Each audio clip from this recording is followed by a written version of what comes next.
Welcome to another episode of the Boom Breakdown, baby. You see what it is. We're going to start you off correct.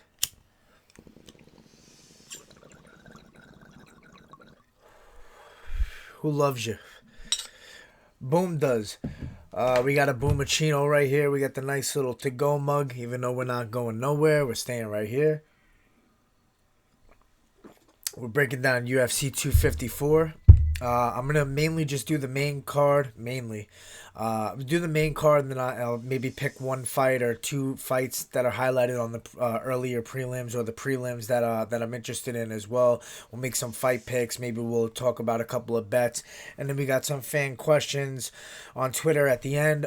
First and foremost, if you could give the video a thumbs up, I'd appreciate that, and subscribe to my YouTube channel. I think I'm underrated. I mean, what do I got? 800, 700 followers? It's ridiculous. But let's start hot. Let's start with the main event. Khabib Nurmagomedov versus Justin Gaethje. In my opinion, this is probably going to go down as the best fight in lightweight history. Khabib Nurmagomedov, 28-0, undefeated. Justin Gaethje trying to come in there and just steal people's souls. One of the strongest mental games in the game. I just love his approach to fighting and his purpose and the things he talks about going into fights, just being cold and enjoying the chaos and really just, embracing what fighting is. A lot of fighters go into fights and before they get out there, they let the nerves take over, they get shut down by the pressure, by the nerves, and they don't perform to their full potential. Whereas Gaethje kind of talks about, and it seems really genuine, just how he embraces the chaos, how he loves the pressure, how he loves being, scared of his opponent and kind of using that to his advantage in training and preparing right for that person that he has to fight. Obviously, he's going up against one of the most special guys in the sport. Khabib has done the same exact thing to everybody he's fought, defending his title, just mauling everybody he's fought, taking guys down, trapping the wrist, trapping the legs, and making you suffer pretty much. In my opinion, it's all about whether or not he can hold Gaethje down. I know a lot of people are talking about the wrestling, and Gaethje obviously has that wrestling background. He's done really well in wrestling. Obviously, Khabib is a different style wrestling. The Sambo style from Russia is just completely different. And I'll be honest, it's not just the wrestling, the trips that Khabib has and the ability to utilize jiu-jitsu when he's on top, his leg traps, his wrist traps, his positioning, his weight distribution. Those are things that a lot of people are missing out. Just calling it wrestling is a mistake in my opinion. We've never really seen Justin Gaethje on his back, utilizing jiu-jitsu, sweep, stuff like that. I do believe he has the scrambling abilities to get back to his feet 1, 2, 3 times, but like Khabib says, he's not going to stop trying. He's going to keep going 25 minutes of pressure, wrestling. In my opinion, it's jiu-jitsu that's the issue here. Does Justin Gaethje have jiu-jitsu off of his back? Does he have sweeps? Does he have submission attempts? Does he have any kind of threats where if he does end up stuck with any of these takedowns, is he going to be able to threaten Khabib enough to create a scramble to get back to his feet? A lot of that has to do with jiu-jitsu. Can you, threaten him with a triangle, a Kimura to a guillotine? Can you utilize, butterfly sweeps and kick off and get back to your feet? A lot of that stuff is jiu-jitsu. I mean, I don't think I've ever seen Justin Gaethje use jiu-jitsu. Now, obviously, that's because his striking is amazing. It's gotten better and better. We used to see him as that brawling style striker where he just got reckless in there, and it cost him, a couple times. Eddie Alvarez and Dustin Poirier, really gave him trouble because those are two guys that are willing to get in there and exchange, and they have the power to put you away. And Gaethje kind of got reckless, but we don't see that anymore. We see a guy in Justin Gaethje so impressed with his composure, his patience now, and he's still a sniper. He's still ruthless in there. I mean, what he did to Tony Ferguson is just amazing. We've never seen that done to him. We've never seen Ferguson get touched up like that, get hurt like that, brutalized. And Justin Gaethje stayed patient. You saw Ferguson was hurt a couple times, and he kind of still stayed patient and waited and just landed that nice shot coming in and didn't really just go in for the kill right away and start to brawl. And that takes a lot, that's probably a big testament to his coach, Trevor Whitman, who I think those two have some of the best dynamic in the game, as far as coach student goes. I think Trevor Whitman's brilliant. Obviously, Khabib has been brought up by the father, father's plan, and um, what's his name out of AKA Javier Mendez. Those two have had a great dynamic as well, bringing Khabib up in the UFC and doing what they've done with him. Um, you know, Obviously Khabib is going to have to deal with some kind of damage in this fight. I feel like Justin Gaethje knows that he's going to see damage in his face at some point, whether it's the calf kicks, the leg kicks. I think it's going to be smart if Justin Gaethje chews up the legs early. And one thing to note is Khabib doesn't really check kicks.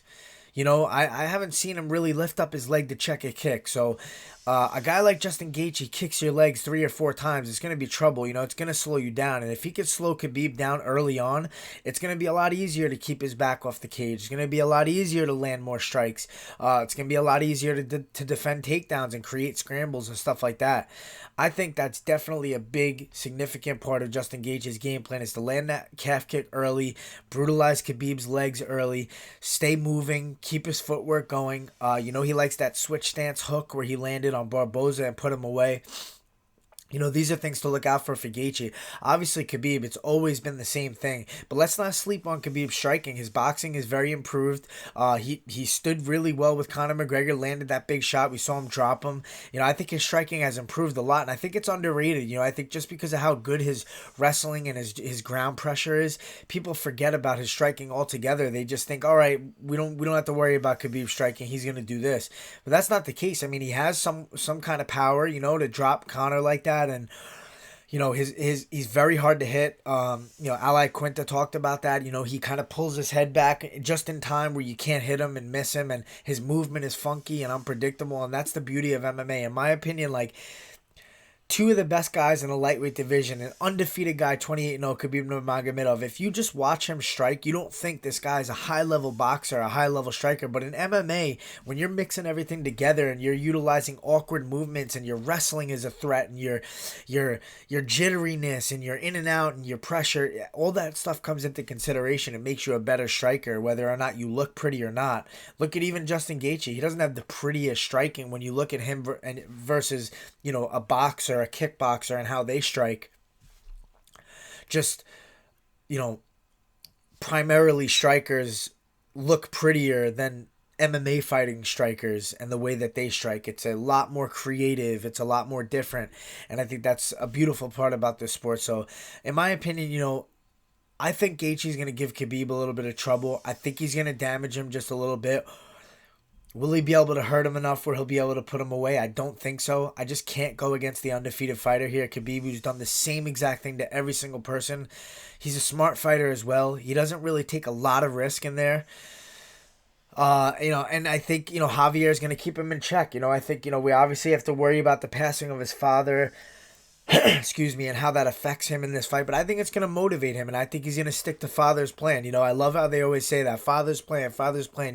I think he's going to stick to it. I think he's going to kind of distract Gaethje with the strikes, get the takedowns, be relentless with it, position himself on the ground where he could be effective. And I do think Gaethje will be able to scramble and do well as far as takedown defense goes early on. But I think 1, 2, 3, 4, 5 takedowns come at you. One of them is going to land. And once Khabib gets in a good position on the ground, you're in trouble. And I think, it's just going to be hard to not fade. We see it in everybody's face that he fought, whether they have good cardio or not. Their eyes start to light up after they realize what they're dealing with when Khabib's on top. As far as this goes, as far as my pick goes, I'm going to go with a late submission by Khabib. I just think in the 3rd, 4th, 5th round, he's going to be on top of Gaethje where it's just going to be a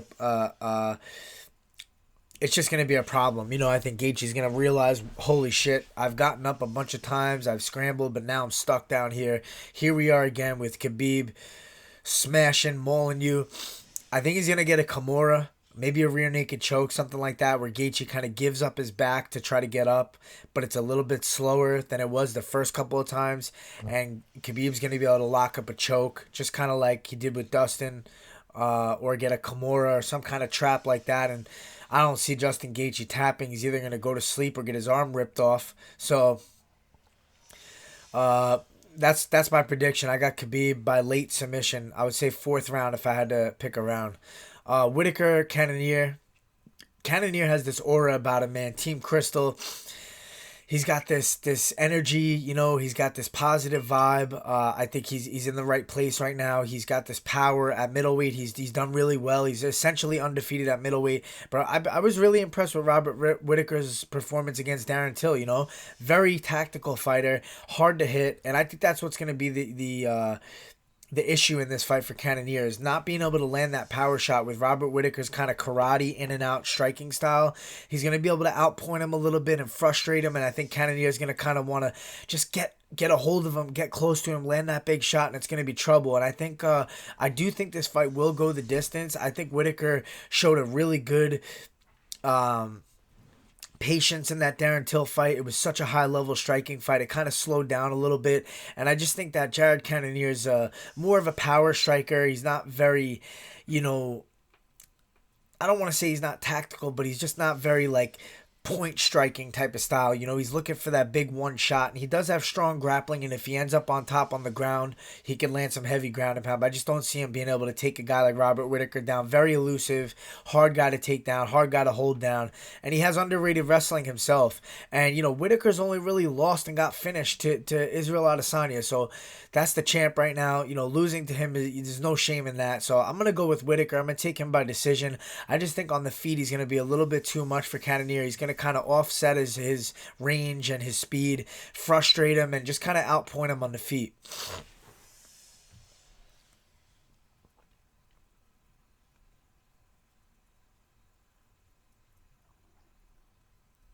Um, Volkov versus Walt Harris. Walt Harris coming back off of that Overeem loss. I will go ahead and say I think Harris is probably the better athlete in this fight, but Volkov's one of those guys that's had so much more experience. He's a way high level, way higher level striker. I feel like his length and his reach he utilizes really well. A lot of guys have that reach, but they don't utilize it good. I think Volkov does a really good job with that, with the straight front kicks, the leg kicks, keeping you at the end of his jab. Obviously, Walt Harris is going to probably try to land that big left hand.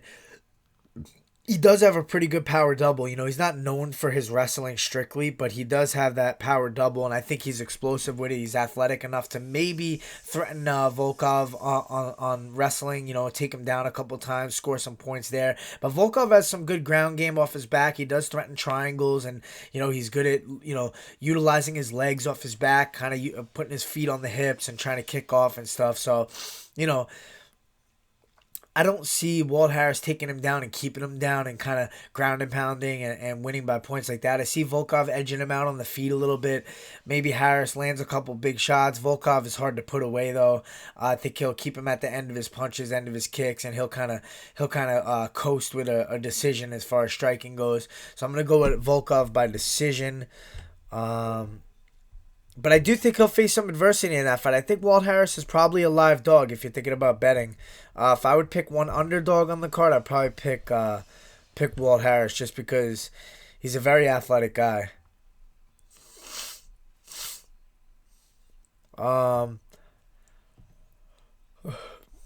Jacob Malkoon, Phil Hawes. Phil Hawes had that contender series stint. He lost in his first try, then he won big knockout in his second try.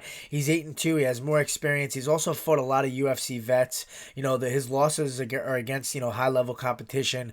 I know Jacob Malkoon's undefeated. I don't know too much about him, but he's making his UFC debut here. And, having only 4 fights, being undefeated, I think can give you like a false sense of confidence. And, Hawes has the momentum coming into this fight off the contender series, that nice knockout that he had there. Yeah, I'm going to go with Hawes by TKO stoppage. I think he's just going to be a little bit too much for the newcomer, and a little bit more power and a little bit more experience going to pay off. Lauren Murphy against Shakirova, who's making her debut. I believe she filled a spot that I think Lauren Murphy was supposed to fight someone else. I'm not too sure, but she's done amazing things at flyweight since changing weight classes. She's on a 3-fight win streak, I believe. And she's pretty much resurrected her career. She looks in amazing shape. She's made some changes in her training, and it's shown in her fights. She's not the biggest finisher, so I don't think this fight will get finished. Because Shakirova is 8-1. She has a good record. She's only lost once, and I don't know too much about the newcomer, to be honest. But I think Murphy's just gonna kind of grind her, just edge her out everywhere. Striking, mixing up the takedowns, tire her out a little bit. She's obviously fought way better competition. She had that beautiful win over over Roxanne Modafferi, who beat Macy Barber. So MMA math, if you want to put a little bit of that in there, 2 + 2 = what, 28? I don't know, but I'm going with Lauren Murphy. I think she's going to get the fight done by decision. Magomed Ankalaev, Ian Kutalaba. This fight was rescheduled. We had the controversy stoppage. But, Magomed Ankalaev's only lost once. Kutalaba has faced defeat 5 times.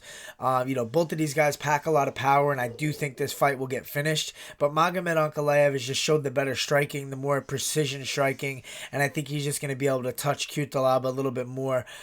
He was winning that fight before it got stopped. I know it was controversial, so you can't go much off of that, but I just think Ankalaev's going to touch him up a little bit more, catch him on the feet somewhere early, first or second round, because this explosiveness from both of these guys is going to put one of them in trouble, and I just think Kutalaba is going to get caught. So that's my choice on that fight.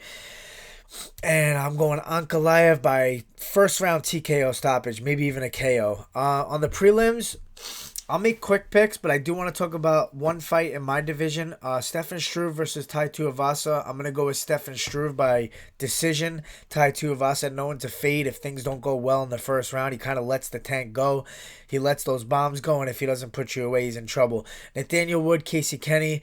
I'm going to go with Casey Kenny by decision. After that last fight, all those brutal kicks that he threw, I also think Nathaniel Wood has better submission skills, but not going to be able to take Kenny down and hold him down. Kenny has better wrestling, I would say. Striking wise, I feel like the fight's pretty even, but I think Casey Kenny displays a little bit more power, a little bit more diversity on the feet, mixing things up with his level changes, with his knees, with his kicks. I think Nathaniel Wood probably has the crisper boxing, but I just think Casey Kenny's going to be a little bit too much, a little bit bigger, a little stronger, maybe even mixes up some takedowns of his own if he has to, and I think he could probably stay safe on top of Nathaniel Wood, although Nathaniel Wood has some good chokes, some darces, and some triangles, stuff like that, but I think he's going to tire him out a little bit, brutalize him with some kicks, and then and take a decision. Alex Oliveira, Shavkat Rakhimov.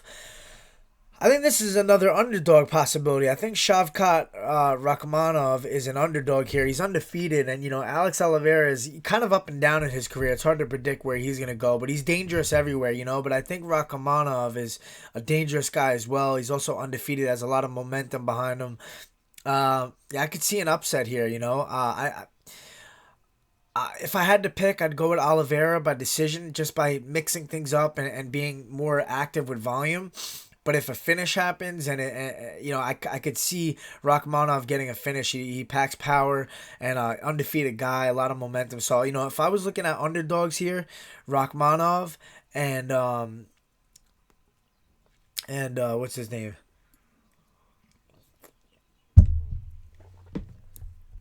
Walt Harris. Those two would be my potential upsets if you want to talk betting for underdog status.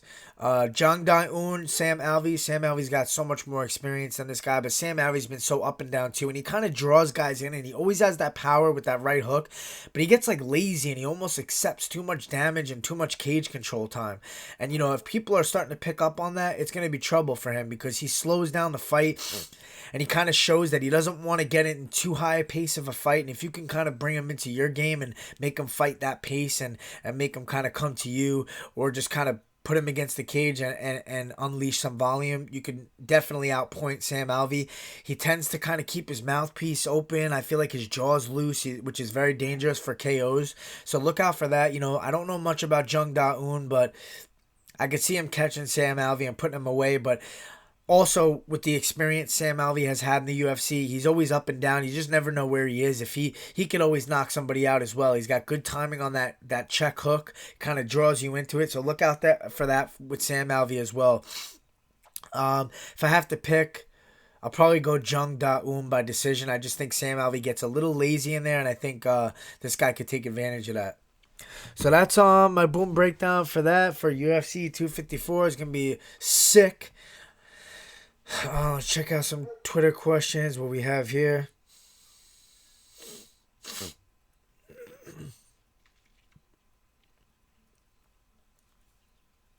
By at Terry B303, if Justin manages to pull off the upset, there will inevitably be an immediate rematch with Khabib. Then 29-1. Do you believe he still retires afterwards, or do you believe he would want to go out on a winning streak? I don't know if Khabib would retire if he lost or not.